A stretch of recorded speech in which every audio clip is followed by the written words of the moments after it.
పాపం ఆటో డ్రైవర్ల జీవితం రోడ్డు మీద పడ్డంత పనైపోయింది. కొత్త గవర్నమెంట్ ఆడోళ్లకు ఫ్రీ బస్ పథకం ఏమంట పెట్టిందో ఇక ఆటోళ్లకు గిరాకీ లేకుండానే పోయిందట. దినం 2-3 వేల రూపాయలు కలెక్ట్ చేసేటోళ్ళు కనీసం 200-300 కూడా చేస్తలేరంట. ఆటోకు సమరెట్లా, ఈఎంఐ ఎట్లా, పిల్లగాళ్ళ ఫీజులు ఎట్లా, ఇంట్లో ఖర్చులు ఎట్లా అని మొత్తుకుంటుండ్రు. కొందరు అయితే ఏడుస్తుండ్రు పాపం. ఇవాళ ఎక్కడనో ఒక ఆటో డ్రైవర్ సూసైడ్ కూడా చేసుకుండట. సరే ఇది ఎట్లున్నా ఇగో ఇక్కడ బిచ్చమెత్తుకుంటుండ్రు చూడుండ్రి. ఏందన్నా గిట్లా చేస్తుర్రు అని అడిగితే ఏం చెయ్యాలే, ఆడోళ్ళకు ఫ్రీ బస్ పథకం మా ఇల్లాకి లాగం చేసే కాడికొచ్చిందని మస్తు బాధపడుతుండ్రు. అసలు వాళ్ళకు పూట ఎల్లుడే మా ఎక్కువందంట.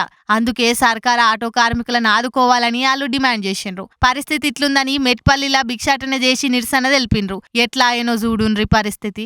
ఆడోళ్ల కోసమని ఫ్రీ బస్ పథకం తీసుకొస్తే ఆయనతో అది పోయి ఆటో కార్మికుల మీద ప్రభావం చూపెట్టింది. సర్కారేమో చర్చలు జరుపుతున్నామని అనబట్టే పొన్నం సార్ కూడా బాగానే తిప్పలు పడుతుండు. ఆటో డ్రైవర్లతోని చర్చలని, మీటింగ్లని, కొన్ని దినాలు ఓపిక పట్టుండ్రని కూడా రిక్వెస్ట్ చేస్తుండు. సచ్చిందాకుండు పెండ్లి చేస్తా అనంటే ఎట్లా సార్ అని వాళ్ళేమో మొత్తుకోవట్టిరి. చూడాలే మరి ఫ్రీ బస్ పథకం జరపకుండా ఆటో డ్రైవర్లు ఆగం కాకుండా సర్కార్ ఎసోంటి యాక్షన్ తీసుకుంటుందో.